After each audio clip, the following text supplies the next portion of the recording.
I'm sorry, you have exceeded your time, ji. Thank you very much. The last speaker for this discussion on national integration, Sayyid Adnan Kakakhail Sahib, seat number 93, Jamiatul Ulum Islamia, Banori Town, Karachi se ताल्लुक है इनका.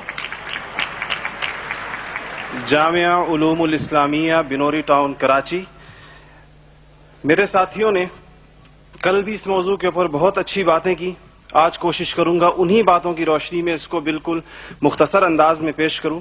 इसमें दो राय नहीं है कि हमारा सबसे बड़ा बहरान नजरियाती यकजहती, फिक्री वहदत और इत्तेहाद व इत्तेफाक से महरूमी है.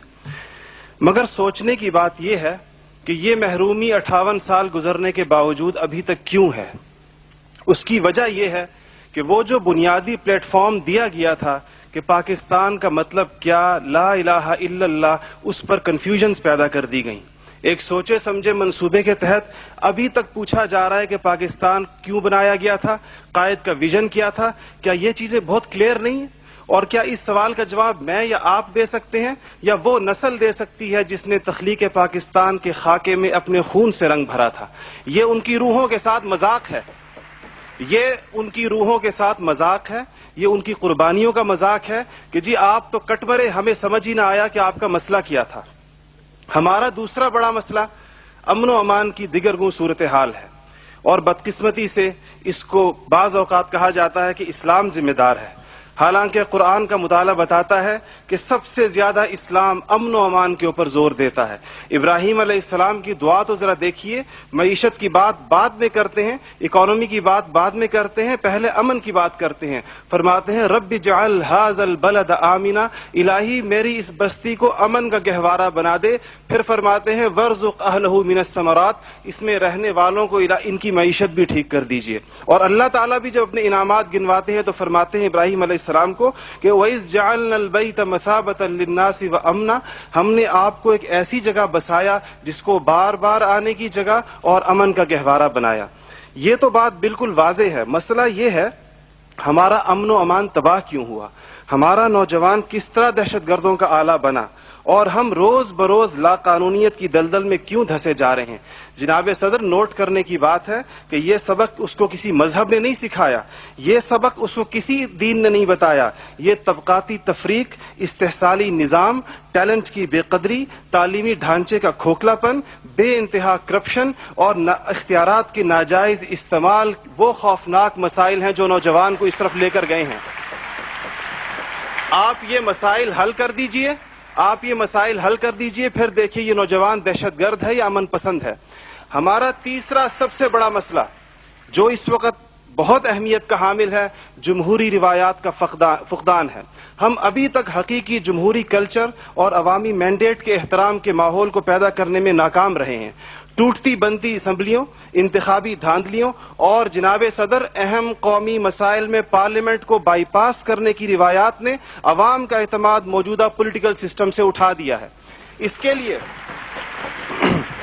हमें अपने उस पड़ोसी मुल्क से सबक सीखना चाहिए जहां से मुशाहिद साहब तशरीफ लाए हैं और आप अनकरीब जाने वाले हैं. उनकी और हमारी तारीख आज़ादी एक ही है. उनको और हमको हमें और उनको एक जितना वक्त मिला है, मगर उन्होंने अपने यहाँ जमहूरी अक़दार को इतना मजबूत कर दिया है कि हुकूमत कितनी नाकाम साबित क्यों ना हो जाए, कोई भी उफ्ताद टूट पड़े, ये नहीं हो सकता कि फौज बैरकों से निकले इक़्तिदार में आकर बैठ जाए. इसी तरह जनाब सदर, मैं ये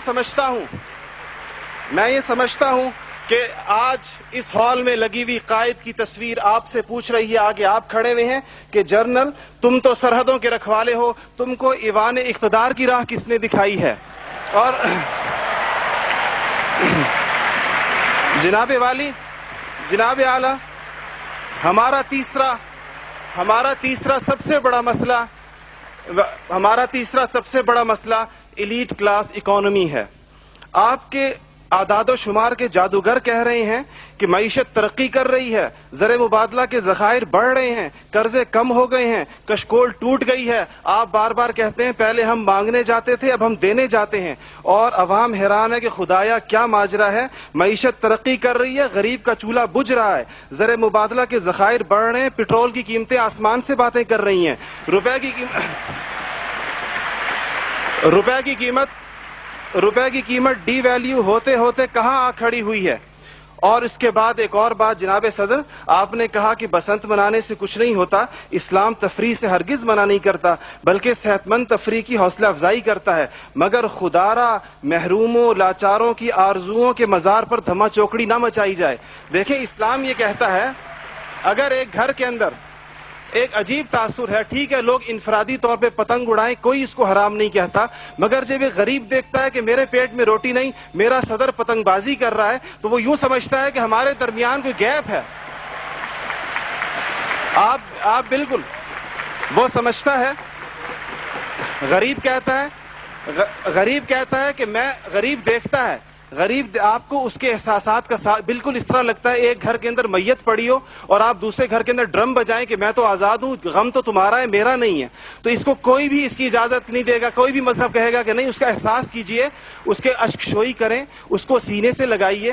اس کے علاوہ جناب صدر ایک بہت اہم بات جو ہم محسوس کرتے ہیں کہ بعض مسائل آپ کے لہجے کی کرختی کی وجہ سے خراب ہوتے ہیں.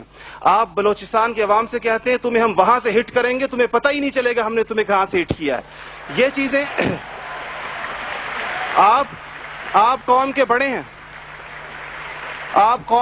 ہیں, آپ کو بالکل قوم سے اس انداز میں گفتگو کرنی چاہیے جس طرح آپ اپنے بیٹے بلال سے گفتگو کرتے ہیں. آپ کو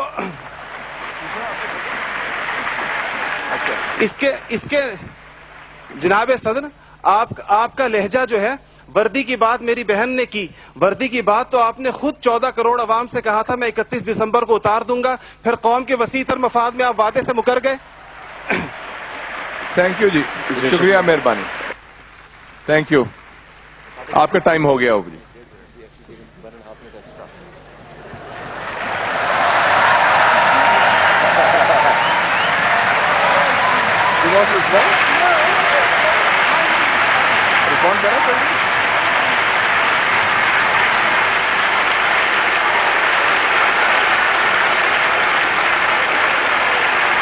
Okay.